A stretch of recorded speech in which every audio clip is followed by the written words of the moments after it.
ఏవమ్మా కాంగ్రెస్ మహిళా మనుల్లారా మహారాణుల్లారా సడన్ గా ఊడిపడ్డారు. ఇన్ని రోజులు కనిపించబోతురమ్మా, ఎక్కడి నుంచో ఊడిపడ్డారు? చెప్పులతోటే ఊడిపడ్డారేందమ్మా?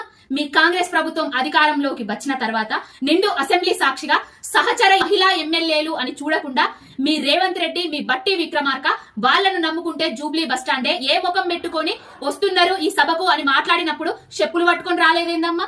ఒక చెంచు మహిళ మీద అఘాయిత్యం జరిగినప్పుడు చెప్పులు పట్టుకొని రాలేదేందమ్మా? ఒక గిరిజన మహిళ మీద థర్డ్ డిగ్రీ ప్రయోగించినప్పుడు చెప్పులు పట్టుకొని ఎందుకు రాలేదమ్మా? ఒక 6 ఏళ్ల బాలిక మీద అత్యాచారాలు జరిగితే చెప్పులు పట్టుకొని ఎందుకు రాలేదమ్మా? ఎక్కడికి వేయిండ్రు? మీ ప్రభుత్వం చేస్తున్న తప్పులను కప్పిపుచ్చుకుంటా మూల కూర్చున్నారా? ఏం తప్పు చేసిండు పాడి కౌశిక్ రెడ్డి గారు?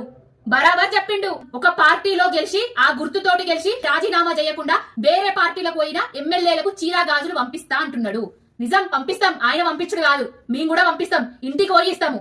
దమ్ము ధైర్యం ఉంటే ఆ ఎమ్మెల్యేలకు చెప్పుర్రి.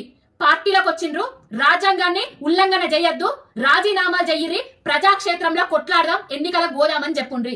దమ్ము ధైర్యం లేక చేతగాని సవట దద్దమ్మలు కాబట్టి ఇంకా ఆ పదవులు పట్టుకొని వేలాడుతున్నారు.